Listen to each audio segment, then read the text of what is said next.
欢迎大家出席新闻中心举行的第3场中外记者招待会。今天我们邀请了中央统战部常务副部长张一九、副部长王万祥、中央联络部副部长郭叶洲出席记者招待会，向大家介绍我们统一战线的工作的党的统一战线工作的情况和对外联络工作的情况。下面呢，先请今天我们是这样，还是为了帮助记者朋友们，尤其外国记者朋友们能够及时理解，包括收听收看。前面的介绍部分和答问部分呢，采取同声传译。提问的环节呢是交互传译。下面先请张一总同志做介绍。统一战线是共产党领导的团结各党派、各阶层、各民族、各团体、各界人士的政治联盟。在党的19大上，习近平总书记指出，统一战线是党的事业取得胜利的重要发展，并把发展最广泛的爱国统一战线的纳入了新时代坚持和发展中国特色社会主义的基本方略。党的18大以来，在习近平新时代中国特色社会主义思想指导下，党中央先后召开了中央统一战线工作会议、党的民族工作会议、全国宗教工作会议、新疆工作第2次座谈会、西藏工作第6次座谈会和新社会阶层工作会议，帮助了我们党关于 meeting on new social groups. We introduced the first regulation on the United Front work, that is the regulation on CPC United Front, and also a number of guiding policies. The United Front has been consolidated and expanded, and it has played an important role in the cause of socialism with Chinese characteristics. First, the strengths of the multi-party cooperation system have become more prominent. The CPC-led multi-party cooperation and political consultation system is a political party system with Chinese characteristics and an important way for China to achieve socialist democracy. Since the 18th Party Congress, the party has made great efforts to build framework for consultation among political parties, encourage the participation in the deliberation and administration of state affairs, and strengthened overall democratic oversight. As a result, the system has played an unparalleled role in extending political engagement, in coordinating interests, building consensus, and enhancing social harmony. General Secretary Xi presided over 4 to 5 consultation meetings every year. And every year, every major policy of the party and the state was put to consultation.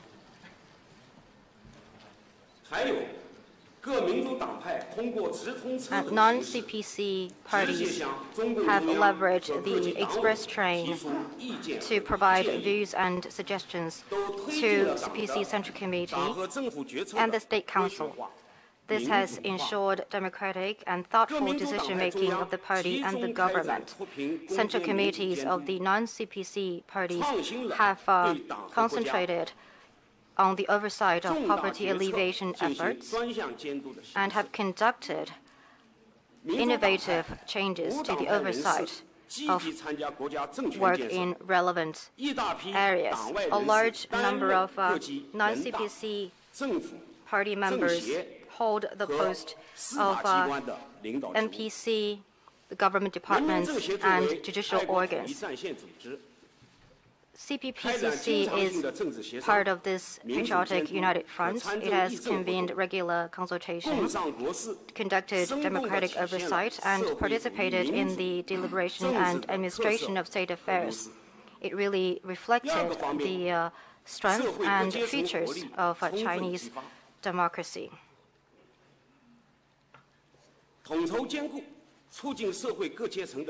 Second, all social strata are fully invigorated. United Front works with a holistic approach to encourage all social strata to play their role and get along. Since the 18th Party Congress, our party has built on the alliance of workers and farmers and rallied people from all walks of life and social classes. This has consolidated the foundation and popular support for the governance of the party. We have continued to encourage, support, and guide the development of non-public sector of the economy, and to encourage people in this sector to play entrepreneurship and participate in supply-side structural reform, restructuring, investment in people, and poverty alleviation, and to give back to the society and the country while developing their businesses. As for non-CPC intellectuals, we have provided guidance to and support non-party intellectuals and those returned from overseas study to give full play to their expertise and to ensure innovation and entrepreneurship. A number of them have broken ground in their respective areas that lead the world.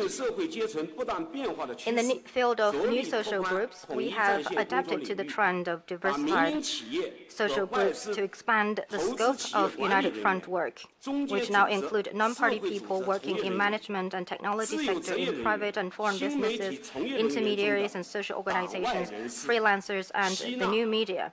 We have included them in the United Front work and to bring them closer to the party.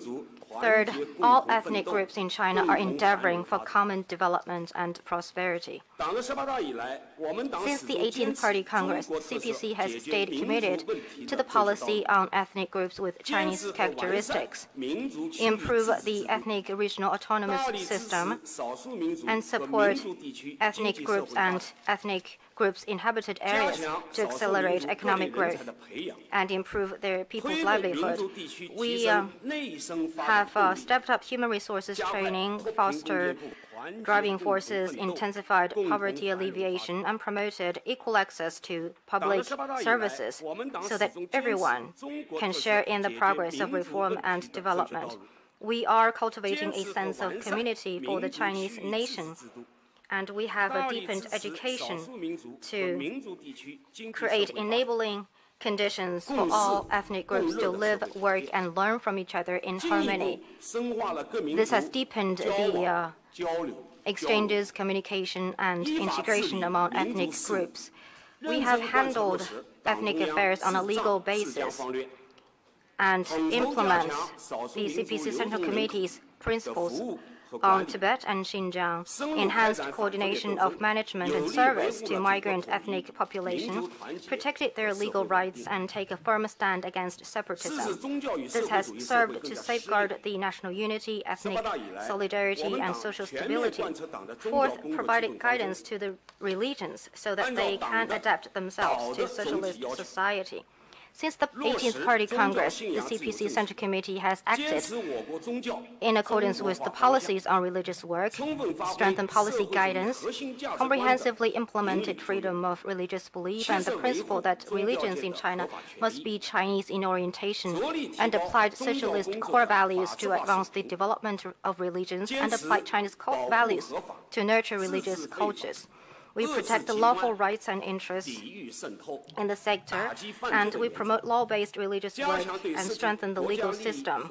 We protect the legal, curb the illegal, curtailing the extreme, resist the infiltration, and combat crimes. We step up rule-based religious affairs concerning national and public interest, tackle attempts to use religion to undermine national security, preach extremism, perpetrate terrorism, and sabotage national unity. To ensure religious activities are carried out within the constitution and laws of China and in an orderly manner. This has greatly promoted religious harmony. Fifth, united as one, Chinese, both at home and abroad, are striving to realize the Chinese dream.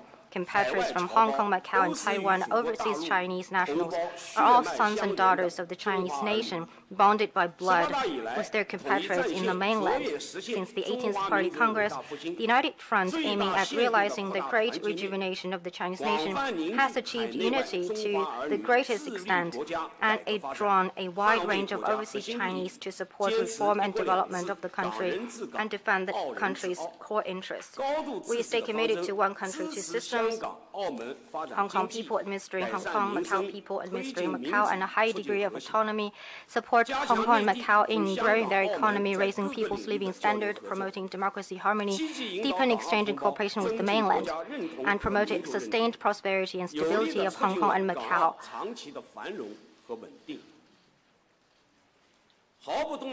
We firmly committed ourselves to the One China principle and the political foundation of 1992 consensus, firmly opposed Taiwan independence. We endeavor to build ties and exchanges between people on the two sides of the straits, take care of their need that have contributed to closer kinship and welfare.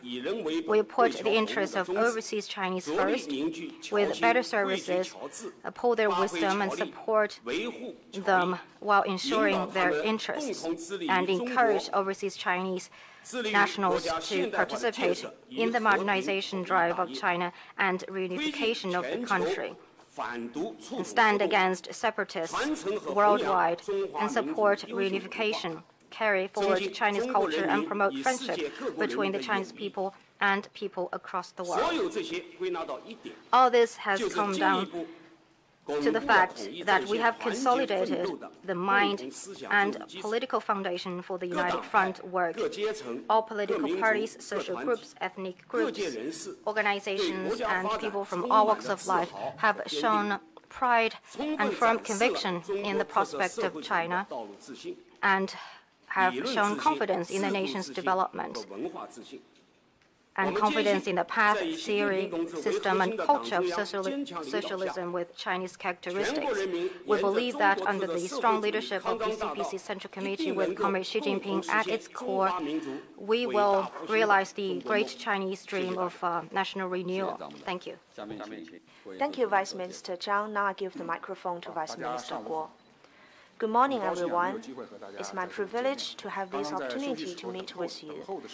While we are preparing for this press conference in the waiting room, I saw from the TV that he said you might not be very familiar with the international department of the CPC Central Committee. Therefore, I do appreciate this opportunity. I am from the International Department of the CPC Central Committee. Ours is a department in charge of international relations of the CPC with other political parties of other countries. In recent days, we have been studying the report delivered by General Secretary Xi Jinping to the 19th Party Congress. This is a very comprehensive report, covers all range of areas and works that we have done in the past 5 years. It also gives a comprehensive report and a summary on the country's diplomacy over the past 5 years. It said in the report that the party's international exchanges is an important work of the party and also an integral part of the overall diplomacy of the country. This is the dual role, what we call as our dual role of the international department. Over the past 5 years, we have been following this principle and we have made remarkable achievements and made historic changes. Since the last Party Congress, under the leadership of the CPC Central Committee with Comrade Xi Jinping at the core and with the full support and participation of the entire party and different localities and departments, we have pressed ahead our work following the principle of independence, quality, equality, mutual respect, and non-interference. We have enhanced our exchanges with foreign political parties and organizations. Our work has focused on the following 5 areas. First, we worked to deepen party-to-party exchanges to promote mutual understanding and mutual appreciation. In the political life of many of the countries of today, political parties play a very important role. The exchanges among political parties help build common ground in terms of values, philosophy, and development goals, thus providing strong political driving force for the development of state-to-state relations. And that is exactly what we have been doing. In the past 5 years, we've been working to deepen bilateral and multilateral exchanges with political parties of other countries.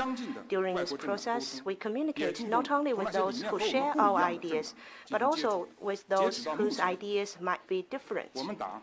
We are now having regular contact with more than 400 political parties and organizations from some 160 countries.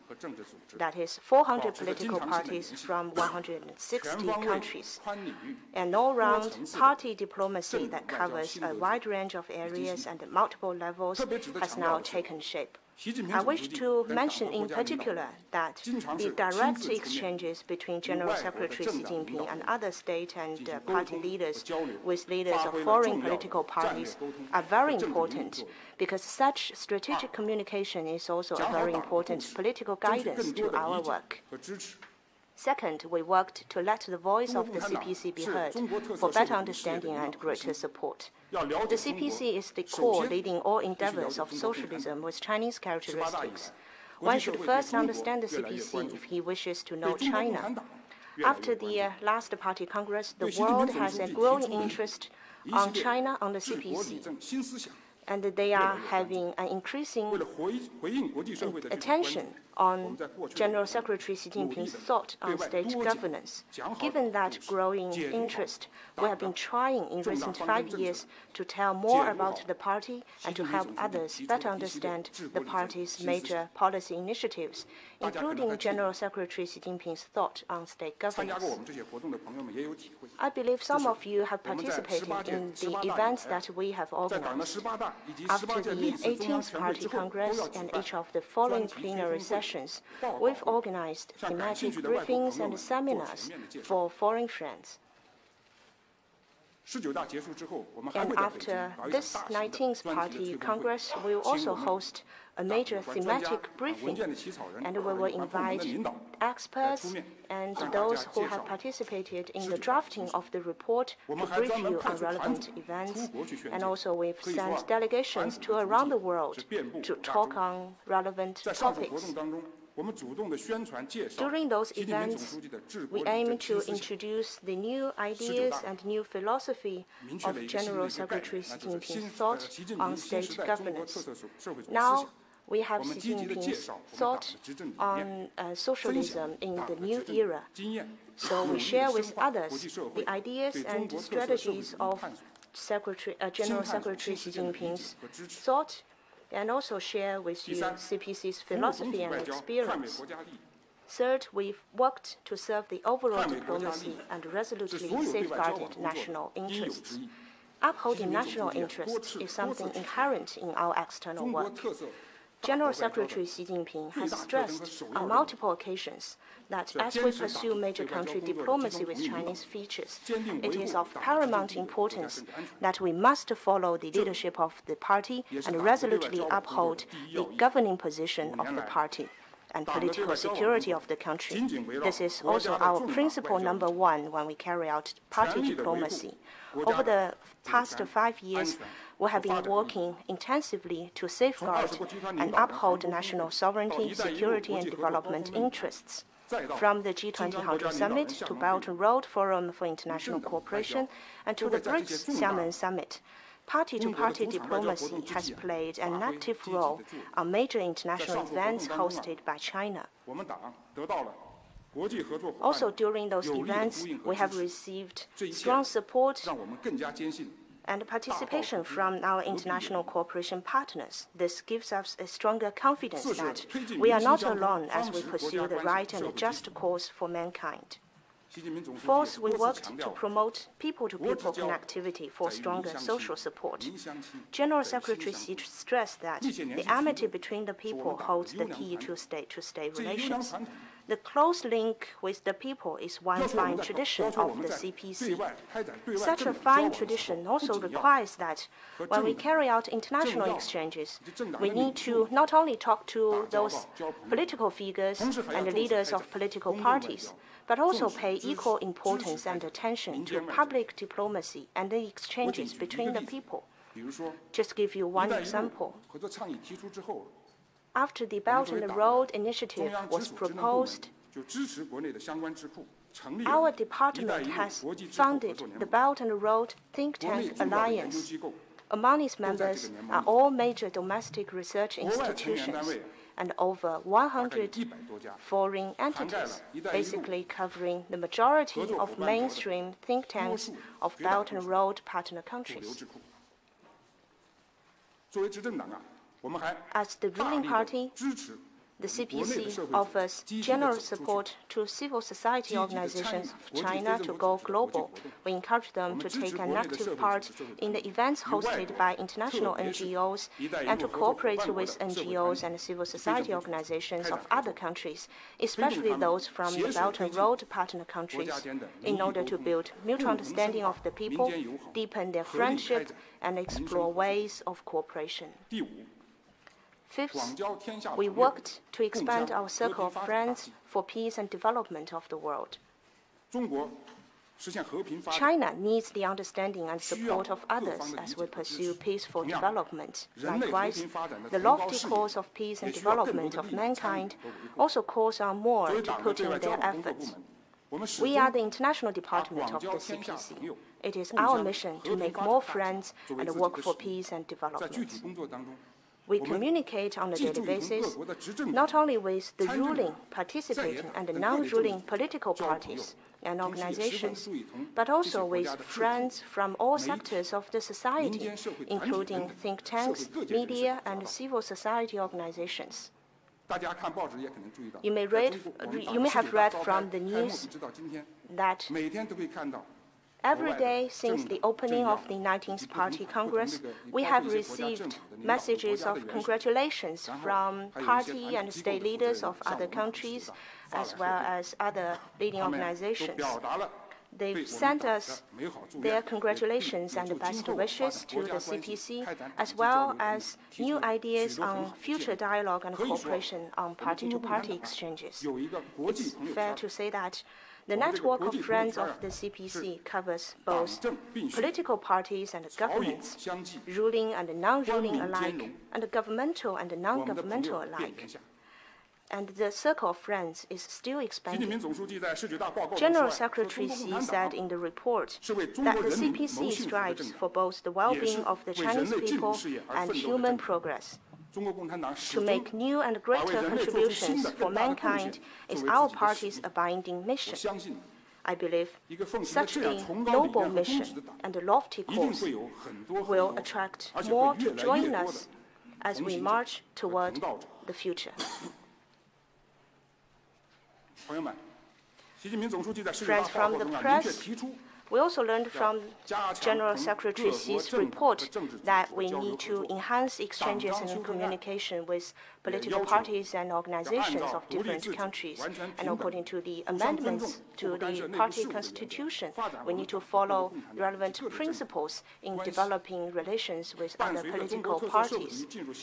As we pursue new development of socialism with Chinese characteristics in the new era, and under the guidance of General Secretary Xi's thought on socialism in the new era, we will further study and implement President Xi's thought and enhance our work in terms of international exchanges of the party to promote the great project, realize our great dream, and make our contribution in this endeavor. Thank you. Now the floor is open. Please first state your media affiliation.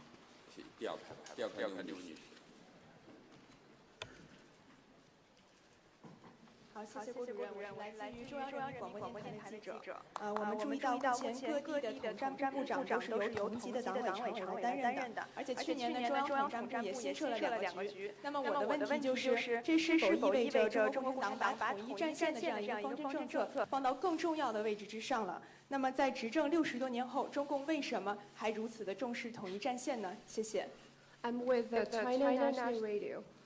At the moment, the head of the United Front Work Department of the different localities is also a member of the standing committee of the party committee at the same level. And last year, 2 new bureaus were set up in the United Front Work Department of the CPC Central Committee. My question is, does that mean the CPC has placed more importance on United Front work? And why such high attention after more than 60 years of being in power on the part of CPC? 好的，你这个问题提得非常好。This is a very good question. 确实，我们党18大以来 For the Communist Party of China since the 18th Party Congress, and in particular, 报告中 in the report delivered by General Secretary Xi Jinping to the 19th Party Congress, it stresses the importance of the United Front work. 我们现在面临的任务是 The mission that we face now is to realize the 2 centenary goals and to realize the Chinese dream of national renewal. The 2 centenary goals and the Chinese dream, they are the shared aspiration and mission for all the Chinese people, including people of all ethnic groups. So we need to rally everyone under the leadership of the CPC to strive for that goal and to achieve that goal, because that is our cherished aspiration, and that is what all the Chinese people want. We need to unite as many people as possible in wide-ranging areas and rally them under this goal and encourage them to strive for that goal, and that requires the role of the United Front work. The United Front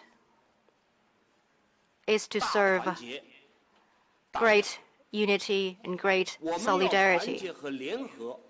We need to unite and rally people from all walks of life, social groups, social classes, and to pull efforts to strive for these goals under the leadership of the Communist Party of China.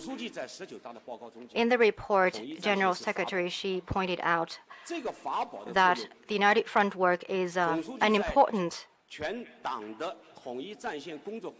way to ensure the success of the party.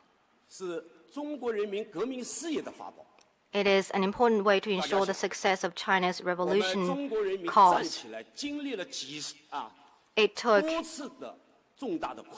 many struggles for the Chinese people to gain independence. It was because of the United Front work that China achieved the success in those struggles, and the Chinese people stood up among the nations of the world. Under the leadership of the party, the United Front work was fully leveraged, and the Chinese people in the journey toward prosperity, that United Front work also has played an important role. For the Chinese people to be stronger, we also need to rely and better leverage on the United Front work. For my department, some of you may not know much about what it does. Let me say a few words. The department is responsible for the United Front work as entrusted by the Party Central Committee. We oversee the specific work, including study, recommendation provision, daily organization, coordination, and oversight of policies and principles, and including evaluation of the implementation. You mentioned the party secretary taking on the work of the United Front work. This is to ensure that the United Front work can be better promoted within the institution of the Communist Party of China and play a better role in coordination. Thank you. Next question, please.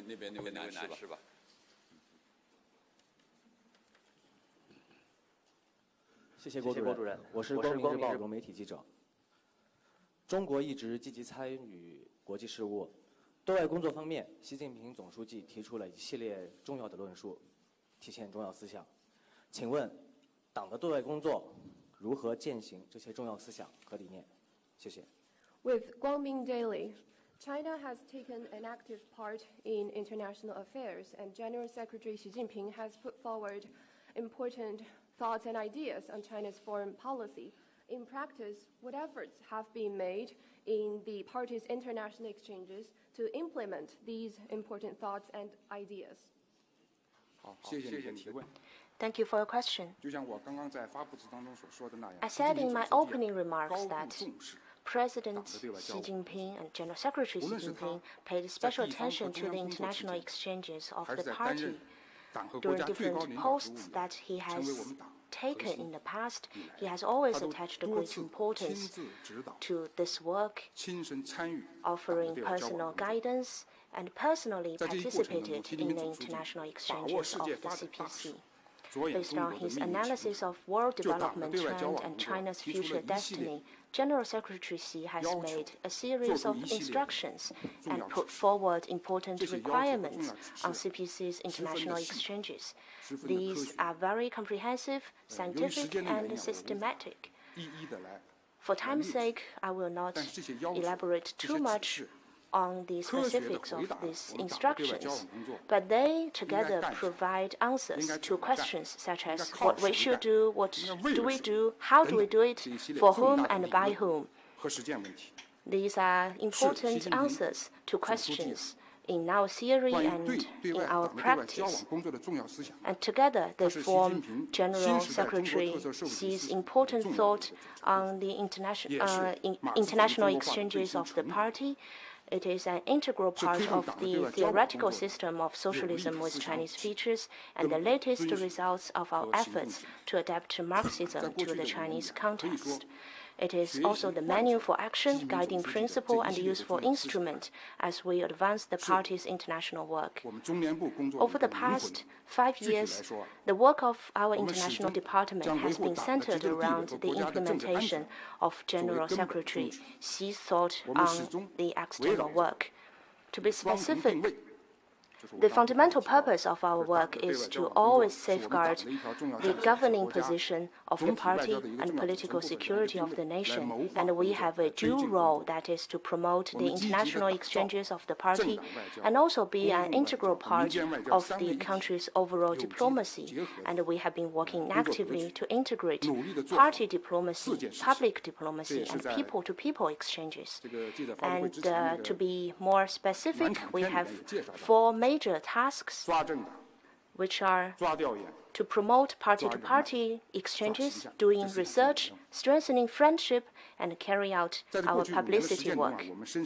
In the past 5 years, we learned from our practice that to succeed in our work in the new era, and to implement General Secretary Xi's thought on our work, we must follow some fundamental principles. First is the fundamental guiding principle. That is, we need to raise our political consciousness in 4 aspects, as required by General Secretary Xi Jinping, and always follow the instructions of his important thoughts. And second is the fundamental task, which is, as I've said, to resolutely uphold the governing position of the party and realize the rejuvenation of the Chinese nation. And third is the fundamental pathway. That is, we need to do a better job in the exchanges of the mind and of the ideas to provide effective political guidance to our work. And fourth is the fundamental driving force, which is to promote innovation and to have a pioneering spirit. And fifth is the fundamental safeguard, that is to be people-centered and to have perseverance and to engage in hard work. As I've said, this is the fundamental safeguard for us to succeed in our work. In his report to the 19th Party Congress, Secretary General Xi requires us that we need to strengthen our work. This has also been required by the constitution of the party. So we must put General Secretary Xi's thought as our guidance, study and implement the outcomes of the party congress, work hard to build a community of shared future for mankind, and promote the development of the great project of party building. Thank you. 先给后面那位外国记者吧，倒数第3排，就你的右手服务员，你的右手服务员，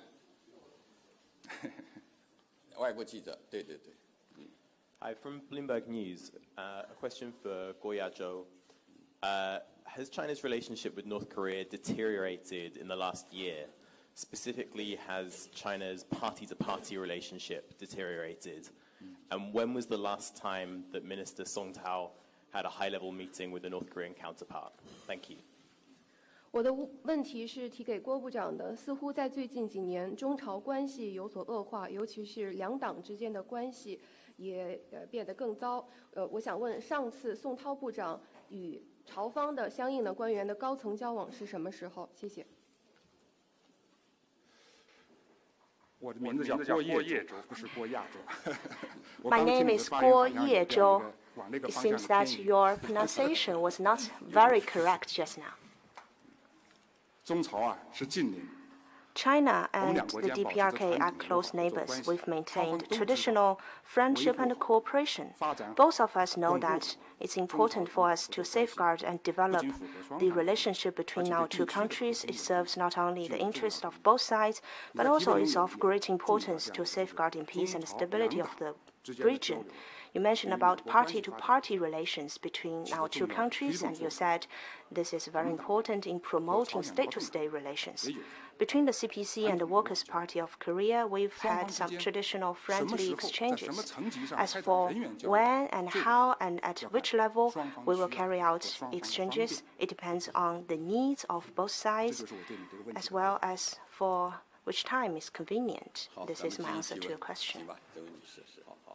就刚才那位前面那位。谢谢主持人。中评社中评网记者提问。我们知道这个民族问题一直是全球性的、地区性的这个热点问题哈。那不同的这个民族政策对于这个处理民族问题也将产生不一样的这个作用和效果。那我想问的是，就是说与其他的国家相比，中国的在处理这个民族问题上所实行的这种政策和制度有什么样独特的地方？谢谢。With China Review News of Hong Kong, we know that globally and regionally, ethnic issues are tough ones to handle, and different policies on ethnic issues also have different roles and effects in handling this issue. My question is, in dealing with ethnic issues, how are China's policies and institutions different from those of other countries? 好，这个非常高兴回答你这个问题。 I'm very happy to take this question. We all know that China is a multi-ethnic group country. We have 56 ethnic groups. And they have played an important role in the development of the Chinese nation. We are a unified, multi-ethnic country. To maintain national stability, governance, and to deliver a better life for all ethnic groups has been an important mission for the party.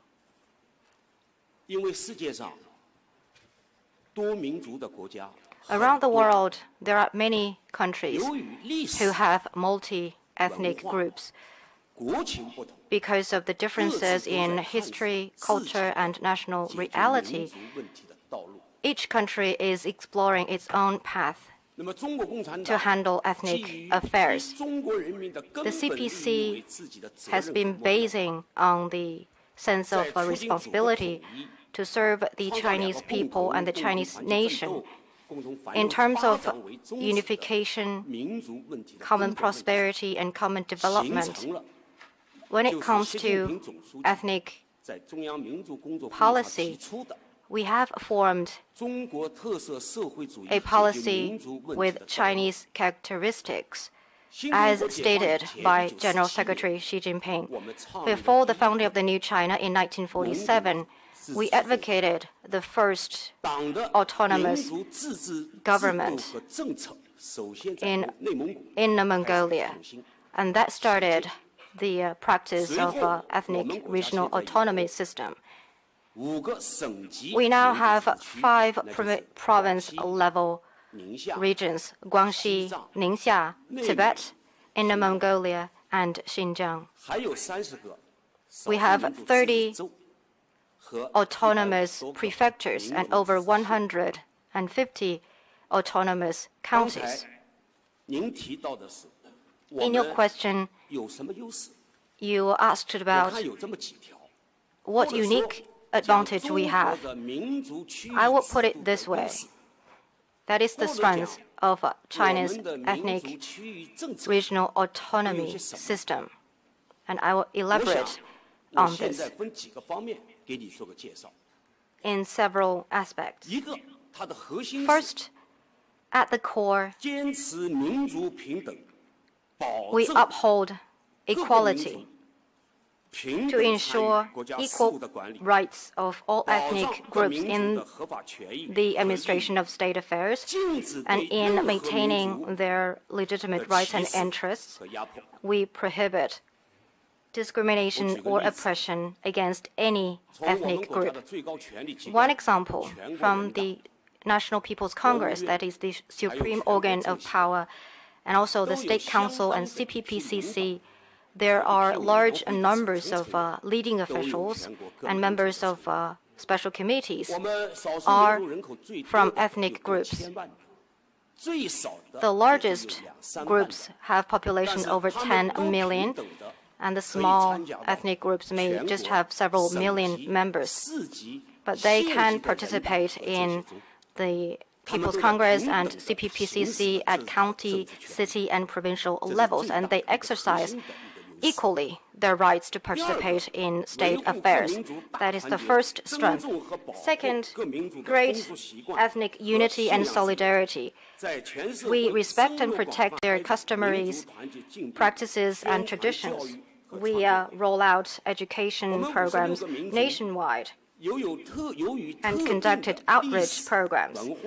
The 56 ethnic groups have their special cultures and history, and they concentrate in different regions that may have different levels of development, and they may have different religious beliefs, and they are different in their own ways. The central government takes this very seriously. We respect and protect their traditions and their history in terms of language, written language, traditions, and cultures are well protected by Chinese laws. At the same time, we encourage them to respect each other, understand each other, learn from each other, to draw upon each other's strengths. That is what we say. We need to have more communication, exchange, and integration among ethnic groups. Thirdly, we exercise ethnic regional autonomy system under the unified leadership of the state. We exercise this special system. There is autonomous institutions to exercise autonomous power. They are equal in terms of law, and they have equal legal status. And that is really functioning system. In relevant localities, there are, as I said, autonomous organs, and they have autonomy in their administration. A simple example, the executive head of the locality is an outstanding representative of that ethnic group. For example, Xinjiang, Tibet, Guangxi, Ningxia, and Inner Mongolia. It is that way, from the region to prefecture to county. They have autonomous governments. Fourthly, we support accelerated development of those regions, and we implement the Go West strategy, and we have taken measures to promote prosperity and development in border areas. And we have partnered assistance to Tibet, Xinjiang, and Qinghai. Most of the ethnic minority groups that live in southwest and northwest, they are relatively underdeveloped in their economy. In terms of economy, culture, education, transportation, healthcare, compared to coastal areas and metropolis, in the interior part of China, they are underdeveloped. Since the adoption of reform and opening up, the party and the government have been working to provide strong support to those underdeveloped ethnic regions. For example, in terms of infrastructure, in terms of better education, better healthcare, better job opportunities, medical services, and housing. A lot has been done to support and assist these regions to catch up. In addition to what has been done by the central government, we have organized localities nationwide to partner with ethnic regions. For example, Tibet, Xinjiang, and Qinghai, who has many ethnic minority groups. Qinghai province is a province, but as Yunnan and Guizhou, there is a concentration of ethnic groups, and there are partnerships with other provinces and regions of China. The central government has been doing everything it can, and the people of China have been rallied in this work, and we don't want to leave anyone behind in the journey toward common prosperity, because the advanced regions have the responsibility and are duty-bound to help their counterparts in less developed countries. As General Secretary Xi Jinping said, we need to stick together as seeds of a pomegranate. And fifthly, protect and carry forward ethnic cultures. To protect and rescue cultural relics and heritage, and to support the development of ethnic medicines. We pursue ethnic regional autonomy. One part is to preserve and carry forward their culture, their tradition, and the fine results that they have built throughout history. There are performances staged by different ethnic groups, exhibitions, costumes, shows. When you travel across China, when you go to those ethnic regions, or even in Beijing, there are ample opportunities for you to taste the special food of different ethnic groups. That is something that we will protect, among others. We will also carry them forward so that they can be preserved, and more importantly, they can be carried forward and spread. And they will continue to be an important part of the splendid Chinese culture. For every country, whether there is unity among ethnic groups, whether there is a strong protection over the rights and interests of ethnic groups, one important measurement is how important is its culture and history taken. And what we have been doing have been well received by people of all ethnic groups. People from all ethnic groups are now working together to realize the two centenary goals and the Chinese dream of national renewal. Thank you.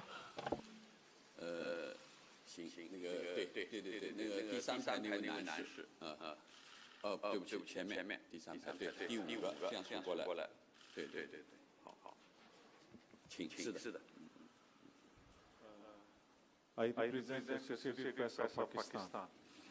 We have noticed that CPC has carried out very close exchanges with the political parties of neighboring countries.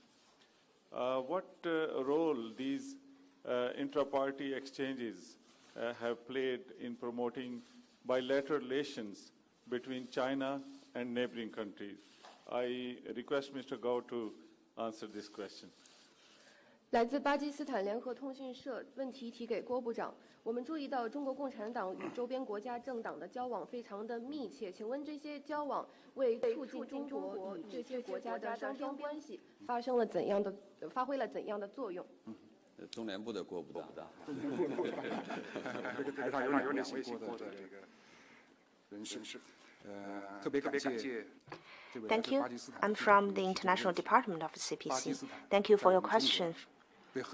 Pakistan, as we call in China, is our ironclad friend. 以前一位长期在巴基斯坦工作的一位中国的同事跟我说。One of my colleagues used to told me, as he has been working long in Pakistan, that between our two countries, we indeed having very profound friendship, as sweet as the honey and as hard as the iron. Therefore, I do hope that you can carry forward our good and friendly sentiments to the people of Pakistan back home. You asked about the exchanges between the CPC and political parties of neighboring countries. China has many neighbors. We have as many as 14 land neighbors and also several other neighbors on the sea. We say in Chinese that without a good neighborhood, we cannot have security for the country. And that requires us, both from the government and from the party, that we need to pay special attention to neighborhood diplomacy.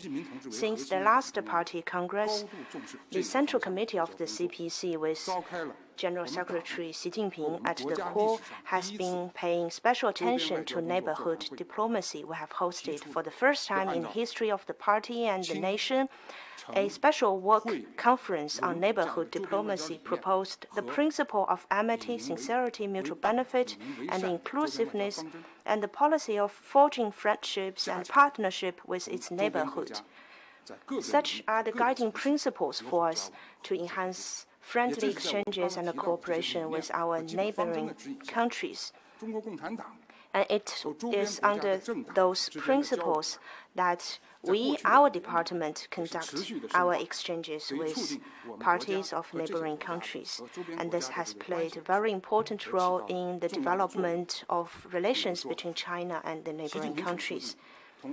For example, General Secretary Xi Jinping has met on different occasions with General Secretary of the Communist Party of Vietnam and the General Secretary of the Lao People's Revolutionary Party.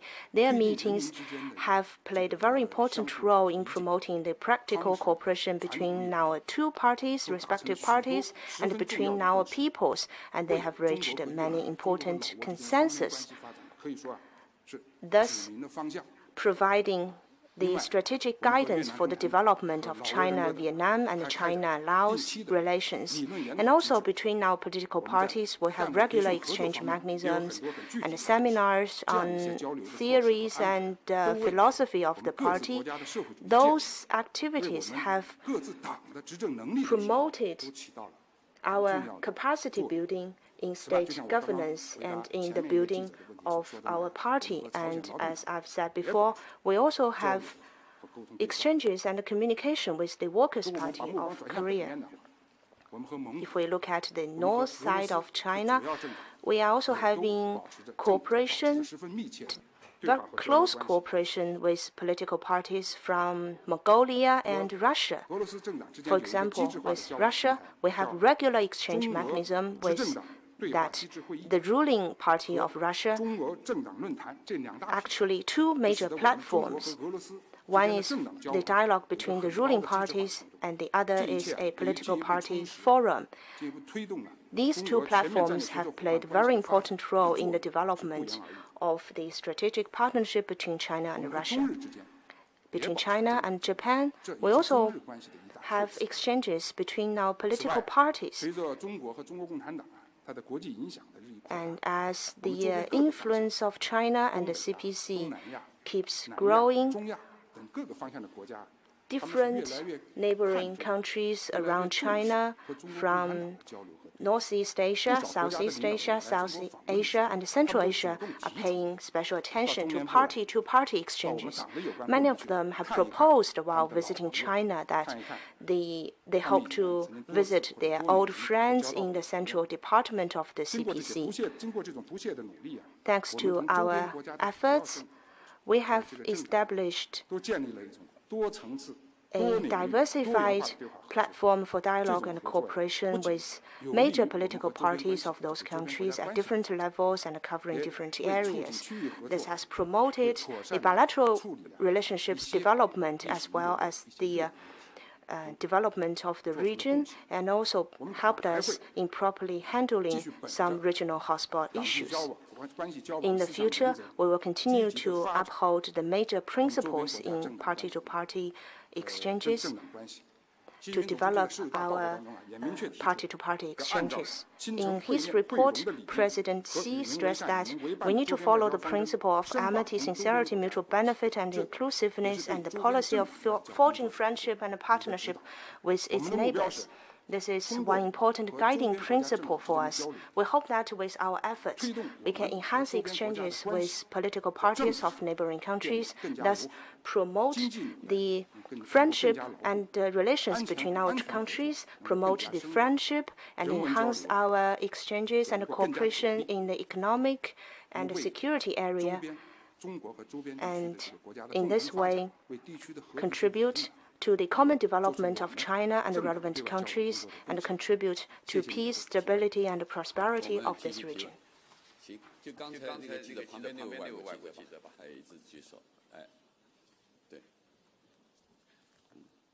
Thank you very much. From the Associated Press. For Mr. Zhang, you noted in your report that a large part of your work involves mobilizing overseas Chinese to protect the core interests and to further the core interests of China. And I'm sure you're aware that there have been numerous reports in the media and from government and academics, particularly in Australia and New Zealand, that say some of the actions of your organization and also of the United Front, constitute a degree of spying or manipulating the overseas Chinese communities and the media there in ways that could undermine the sovereignty and political systems of those countries. Just wonder how you respond to those accusations. Thank you. 我是来自美联社的记者。您在刚才的开场白提到，统战部的工作呢是动员广大海外的中国侨胞维护中国的核心利益。那有报道称，在尤其是澳大利亚和新西兰，这中国统战部这样的工作呢，可能会影响到当地媒体以及国家的主权和政治体系。您如何回应？好，这个我们。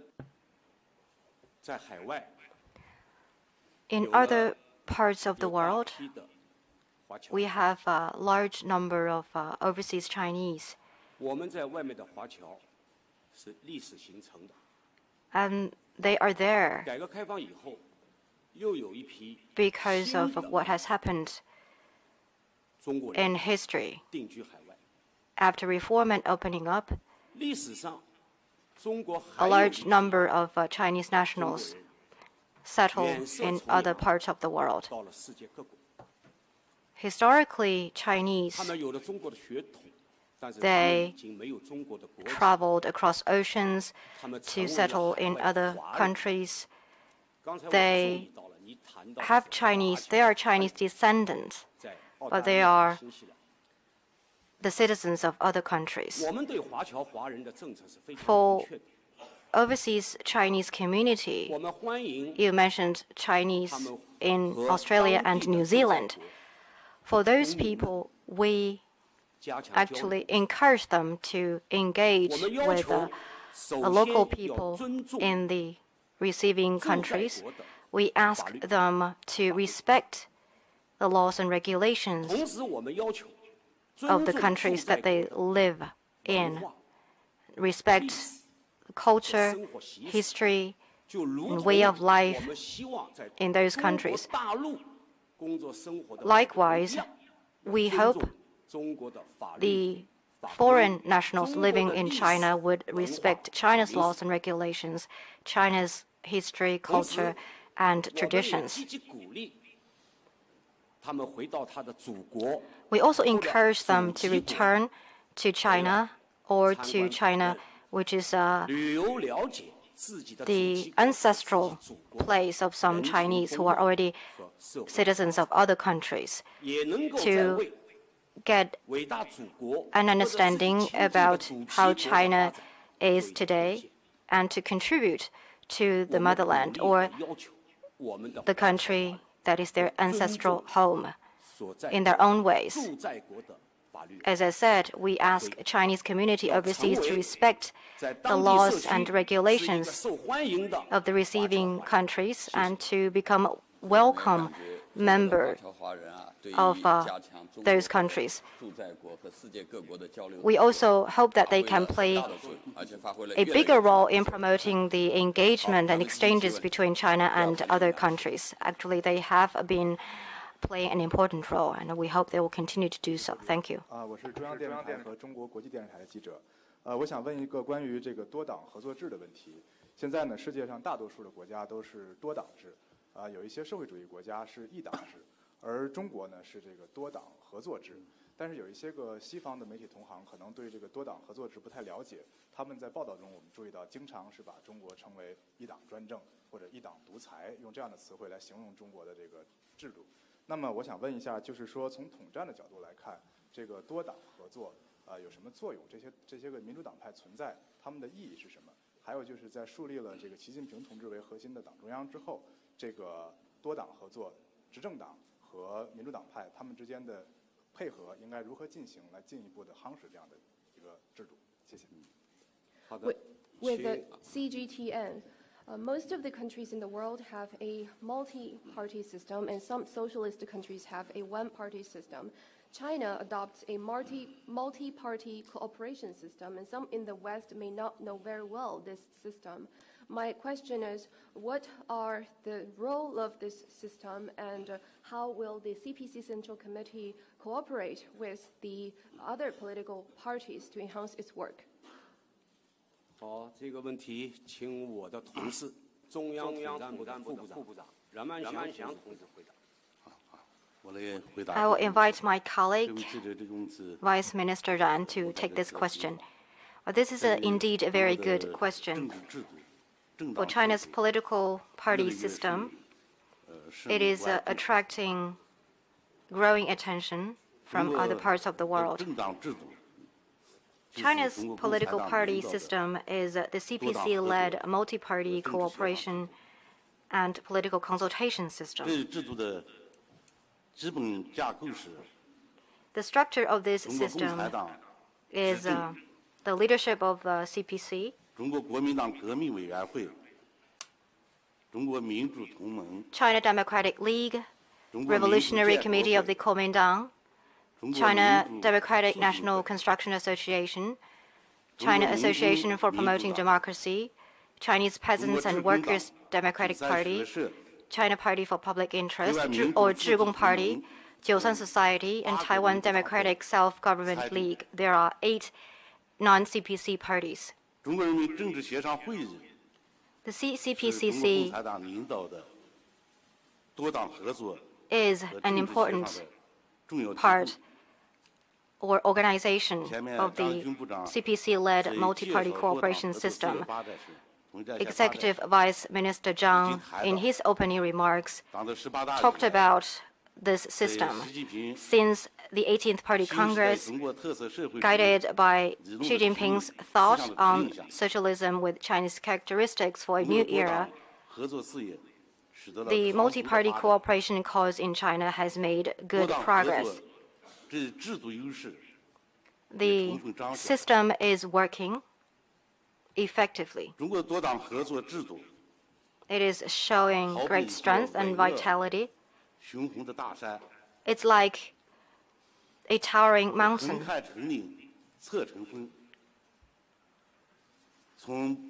It is showing different strengths. If you observe from different angles and aspects, you may find different strengths and advantages. First, it has a long history. This system was gradually formed in the process of China's revolution and development practices. It is a choice of history and a choice made by the people. In the era of New Democratic Revolution, various political parties in the process of revolution gradually endorsed and accepted the political principles of CPC. In 1948, they responded to the May Day call made by the Communist Party of China, and that was a milestone moment. Since then, non-CPC parties and people without party affiliation voluntarily chose to accept the leadership of CPC. This opened a new page in multi-party cooperation. Second, broad social support. The CPC serves the people, and this is the spirit of the CPC. This spirit has inspired non-CPC parties to join in this effort. They endorse wholeheartedly the leadership of CPC, and they want to join the CPC in this journey. And they conscientiously have taken socialism with Chinese characteristics as their own political guidelines and have incorporated it into their charters. This has formed the shared ideal and theoretical foundation for the multi-party cooperation system. Third,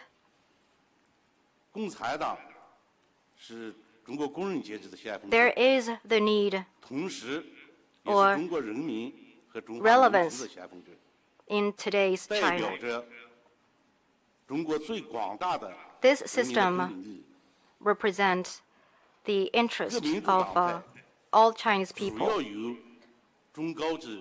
Non-CPC party members are intellectuals mainly, and also they connect and reach out to a number of people that join the development cause of China. They represent respective groups in China, and they show the diversity of the political party system of China, and they represent different interest groups in China. Fourth, the unique form of democracy. Non-CPC members and the Communist Party of China have followed the principle of long-term coexistence, mutual oversight, sincerity, and sharing the rough times and the smooth times. Under the leadership of the Communist Party, multiple parties have worked together and participated in the deliberation and administration of state affairs, so that state affairs are decided by all the parties. This has ensured that non-CPC parties can participate in an extensive manner in the administration of state affairs. That is a unique feature of China's political system that has strong advantage. You may have noticed that in this party congress, non-CPC parties have sent their congratulatory message to the opening of the 19th Party Congress, and they have made it clear that they support the status of General Secretary Xi at the core, and also expressed their commitment to building socialism with Chinese characteristics for a new era, and to the realization of the Chinese dream of national renewal. 所以中国的这样一种 So the multi-party cooperation system is really gaining momentum in China. Thank you. 先这样，先给倒数第二排那位男士吧。哎，对了。谢谢这边共同校。我想提给中联部的郭亚洲部长。明年是日中和平友好条约签署40周年，那么有没有计划与日本政党交流的大型纪念活动？还有一个问题就是，前一段时间日本首相安倍说，年内打算开中日韩首脑会晤，还有说他希望明年自己访问中国之后，习主席访问日本。那么请问，您看这样的首脑互相交流会不会实现？有没有具体的安排？期待什么的？谢谢。I'm with the Kyoto News. Next year marks the 40th anniversary of the China-Japan Treaty of Peace and Friendship. Are there any plans of holding large-scale celebrations with Japan's political parties? And recently, the Japanese Prime Minister has expressed the desire to have a China-Japan ROK Prime Ministers meeting within this year, and expressed the hope that next year he will visit China, and afterwards having President Xi visit Japan. Will that be realized, and are there any specific plans? 好，谢谢你的提问。 Thank you for your question.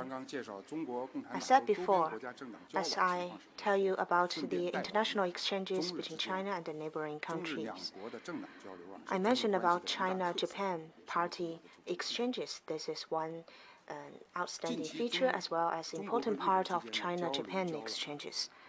Recently, we have two major context or background for China-Japan political party exchanges. First is the 45 years of normalization of our diplomatic relations, and second is next year's 40th anniversary of this treaty. Our bilateral relationship has experienced some turbulence and tests, but in general it has developed remarkably and brought tremendous interest to our two countries and peoples, and contributed to peace, stability and development of this region and the world. We have two major broad backgrounds for such relationship, and we can see that we are faced with both new opportunities and some challenges as well. We need to seize the opportunities and diffuse those challenges to promote the steady improvement of China-Japan relations. Party exchanges, as I've said, is a characteristic of China-Japan relationship. Between the CPC and the ruling parties of Japan, we also have a regular exchange mechanism, and this year, in August, we hosted the 6th meeting of this exchange mechanism in Japan. We've had in-depth contacts with each other, and both of us wished that we can promote the steady improvement and development of China-Japan relations. As for the high-level exchanges between our two countries, it is indeed very important for our bilateral relationship. However, we are also aware that for such high-level exchanges, we need popular support and the understanding from our people. Therefore, it is our expectation that we can have some joint efforts to lay the ground for our commemoration events and for the development of China-Japan relations. Thank you. 这样，请那个对，先请那个刚才那一排往前的第3位那位是男士吧？那个啊，对。好，谢谢郭主任。我是经济日报、中国经济网、经济日报2位一端的记者。我的问题是，就是改革开放以来，非公有制经济发展，就是逐渐发展壮大了。然后，非公有制经济人士也发展成为了一个庞大的群体。但是呢，现在他们的发展仍然面临一些制约，有人将其比喻为3座山、3扇门。然后我想请问，就是接下来在促进非公有制经济发展方面有何进一步的举措？谢谢。With Economic Daily, since the start of reform and opening up, the non-public sector of the economy has grown steadily, and those working in this sector have also been large in number. But they also face some obstacles and bottlenecks in their development. My question is, how will the United Front promote the healthy growth of the non-public sector of the economy? 这个问题我来回答。刚谈到非公有制经济。About non-public sector of the economy, it is growing really rapidly indeed and has become an important part of China's economy. The private sector in China, the total number is about 25 million.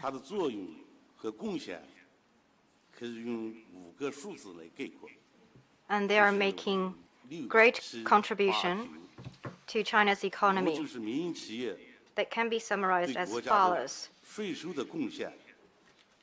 In terms of tax, they contribute to over 50%.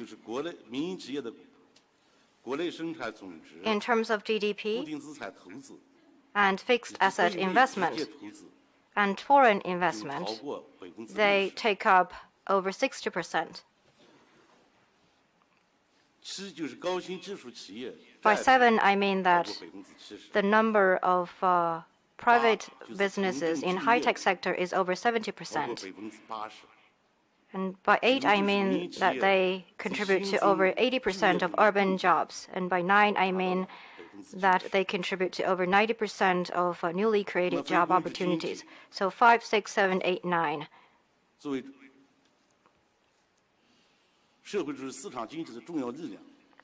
Non-public sector is an important part of China's market economy, and people working in non-public sector, they are among the contributors to China's development, and they are important members of the United Front and important people that we want to rally in this United Front.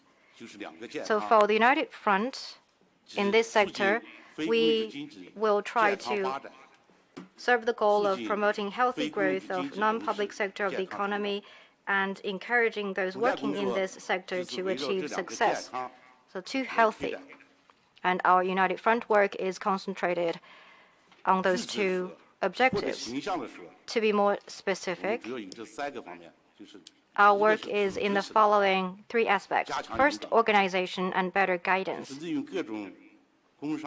We make use of association of industry and commerce and also industrial associations to build a bridge between private sectors and the government. We will encourage them to have shared ideals with the party, and we provide better guidance for them. Since 2013, my department and the National Association for Industry and Commerce, we rolled out a campaign, educational campaign on ideal, and we encourage them to have faith in China's development and to do business in an honest way and fulfill their social responsibilities, and also to participate in poverty alleviation initiatives such as 10,000 businesses helping 10,000 villages, to build their conviction in socialism with Chinese characteristics, to build their confidence in the party, in the government, and in the society. And second, we reflect their aspirations. We reach out to people working in non-public sectors, and we put in place smooth channels for communication, so that for the difficulties that they face and the challenges they face and their recommendations and suggestions and all kinds of inquiries, we will put them together and report them to decision-making authorities at various levels. And also we will promote the implementation and improvement of relevant policies. 比如说一个时期，有一些地方。 For example, in certain period, in certain locality, in light of the investment environment, as you said, the three major obstacles, 3 mountains and 3 doors. Those are problems emerged in economic transformation and restructuring, and private sectors encounters some difficulties. The United Front Work Department will work to collect those difficulties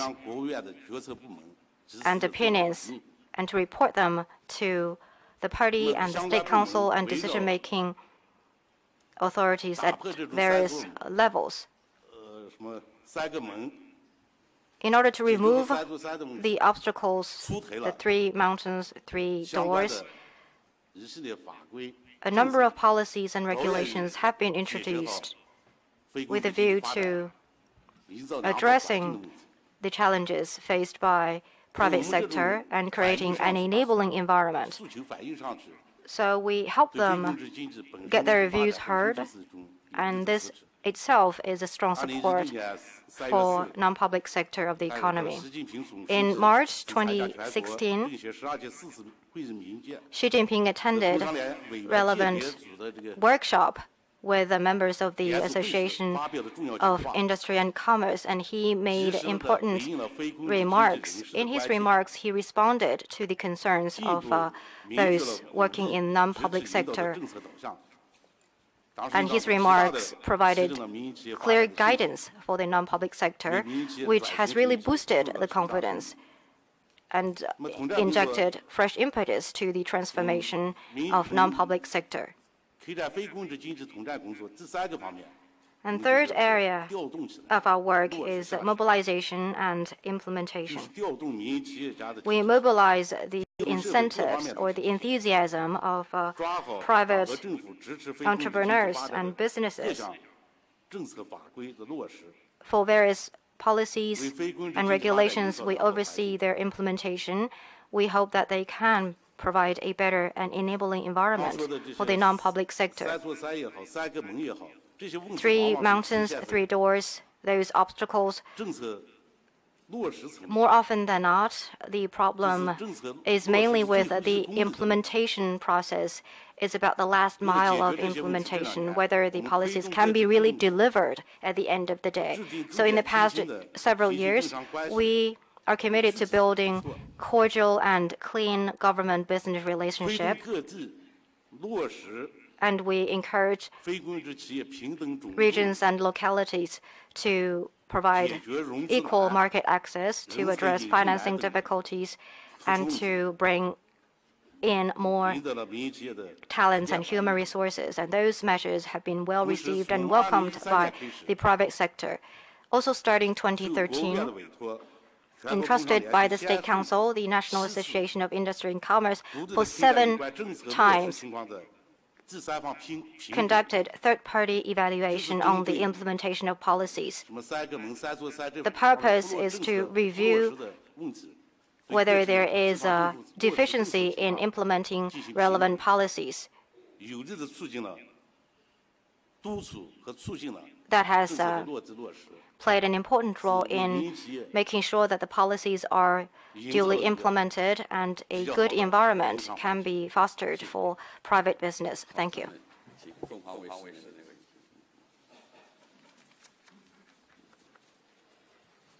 多谢郭主任，我是来自凤凰卫视和凤凰网的记者。第一个问题呢，想提给中联部的郭业洲副部长。其实我们知道，中国共产党与缅甸昂山素季领导的民盟可以说一直保持良好的关系。那昂山也实现了成功的访华。昂山素季在最近接受凤凰卫视专访的时候，也特别希望进一步来发展双方的这样一个良好的关系。但是当前缅甸的局势不稳，特别是若开邦的这个罗兴亚问题，可以说是引发了高度关注。西方国家还有联合国都谴责缅甸是在进行种族清洗。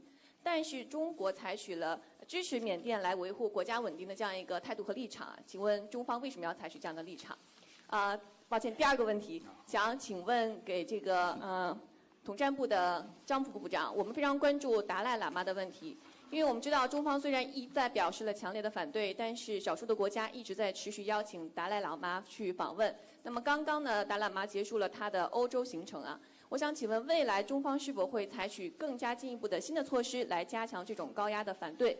另外，对于外界持续在关注的有关于西藏的宗教自由问题，我关注到您在发言当中也特别谈到了这5年推进了宗教的中国化，明确了这样一个方向，同时也要进一步发挥信教人士的这样一个积极作用。那如何来理解？谢谢。With Phoenix TV, I've got 2 questions. The first one is for Minister Guo Yezhou. The CPC has good relations with Myanmar's National League, led by Aung San Suu Kyi, who has paid a successful visit to China. At the moment, Myanmar is going through some turbulence, and some Western countries maintain that there is ethnic cleansing in Myanmar. The Chinese government has expressed support to Myanmar's efforts to maintain stability. What are China's considerations behind such a position? And my second question goes to Minister Zhang. It's about Dalai. Despite China's firm opposition, some countries have been inviting him for a visit, and he just concluded a visit to Europe. Will China take more steps to express such opposition? And on the religious freedom in Tibet, in your opening remarks, you said that we must ensure the Chinese orientation of religions. Will that be more work be done in this regard? 好，感谢凤凰 Thank you 电视台啊，对这个中缅关系，特别是中缅 for your interest in China-Myanmar relations, especially the party exchanges between our 2 countries. You know, we are friendly neighbors, enjoying profound popular friendship. 我们希望通过各种渠道。 We hope through different channels, including party exchanges, we can further enhance the popular friendship and advance exchanges and cooperation in various areas. I believe you've been following situations in Myanmar. Since the political transition in 2010, political parties are playing an ever more important role in the political life of that country, and that is general background of our exchanges between the CPC and the major political parties of Myanmar. We have established and maintained friendly and good exchanges with political parties there. In 2010, we established friendly exchanges and relations with the Union Solidarity and Development Party of Myanmar. In June 2015, Aung San Suu Kyi visited China, led an NLD delegation, and this started our exchanges. And you mentioned the situation in Rakhine State. We've noticed the recent violent attack in that state. We condemn such violence. We understand and support the efforts of Myanmar in protecting peace and stability of the state. Sincerely hope for a speedy restoration of stability, including Rakhine State and other places of Myanmar. You said some Western countries have certain words on the situation in Myanmar. I've been thinking about that. Why China did the opposite from what the Western countries have been saying, because we have been following some basic principles in party-to-party exchanges. One of the most important principles is non-interference in the internal affairs of other countries, because we have full confidence in the government and the people of that country. And secondly, what we've learned from recent events or from the past, the consequences of external interference in another country. That is why we will not interfere. And thirdly, because we have profound popular friendship, and that is why we have confidence and belief in the government and people of Myanmar that they are capable of addressing their own issues. And fourth, we have been thinking about our traditional friendship. We are closely connected by mountains and rivers, and we have shared interests. Instability in Myanmar will affect us naturally, because you see, turbulence in North Africa will naturally affect South Europe. Therefore, between China and Myanmar, we are land neighbors. Therefore, such a consequence will also affect the Chinese side. Because of the above-mentioned considerations, we support Myanmar's efforts in promoting peace and stability of Rakhine State. We condemn violence and terrorism. Thank you. Your second questions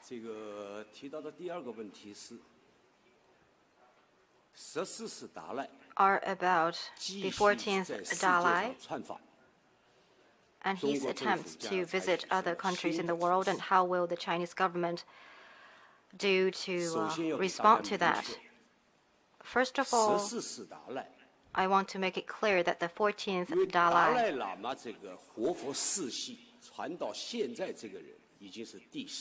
it is the 14th Dalai.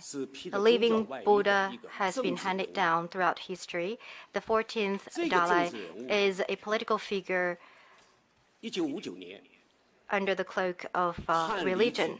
In 1959, he fled to other country after betrayed his motherland, and he set up a so-called government in exile. That so-called government has the mission of a separatist agenda to split Tibet from China. For decades, the group with the 14th Dalai as the leader has never stopped attempts to achieve that political agenda. Therefore, the 14th Dalai's visit to some countries,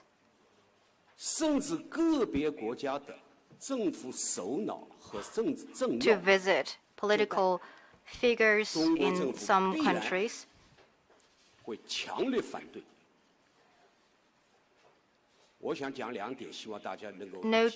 undoubtedly have triggered strong opposition from the Chinese government. I want to stress that there's no legitimate government that has recognized the Dalai group. Even if some government and some political figures that have accepted or met with Dalai, they don't recognize the regime of Dalai or his so-called government.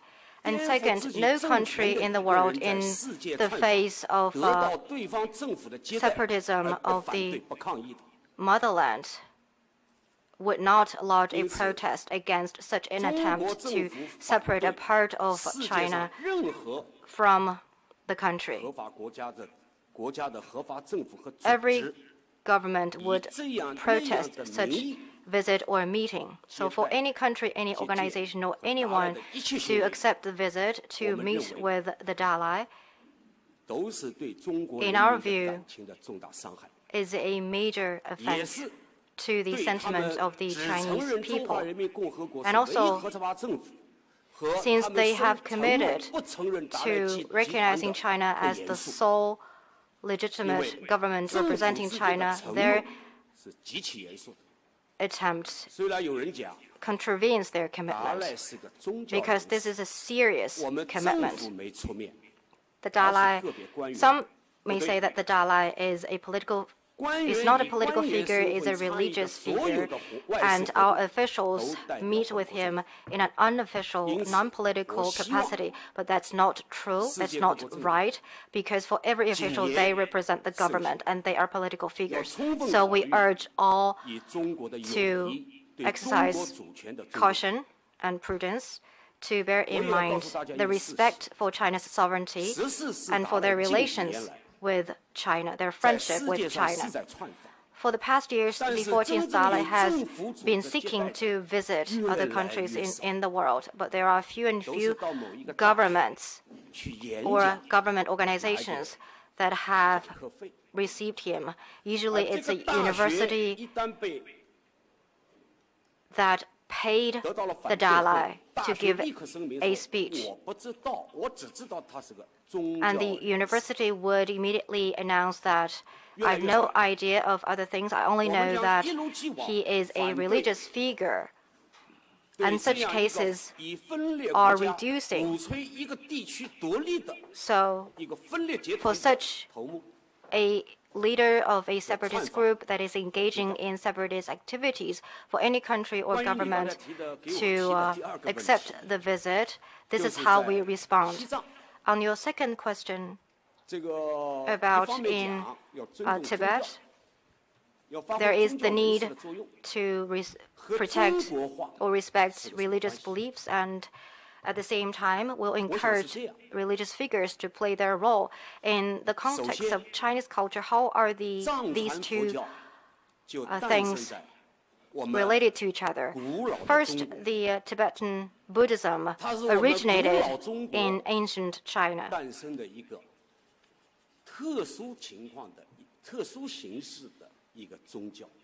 It's a special form of religion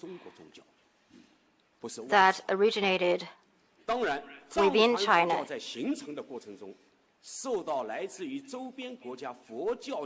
In the process of development of Tibetan Buddhism, it was influenced by other religions and other cultures. That is true, but it is not acquired religion. It is originated within China. It has its root in China.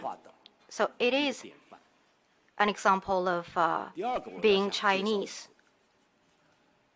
It has Chinese orientation. And second, for religion to have Chinese orientation, we have 5 major religions in China.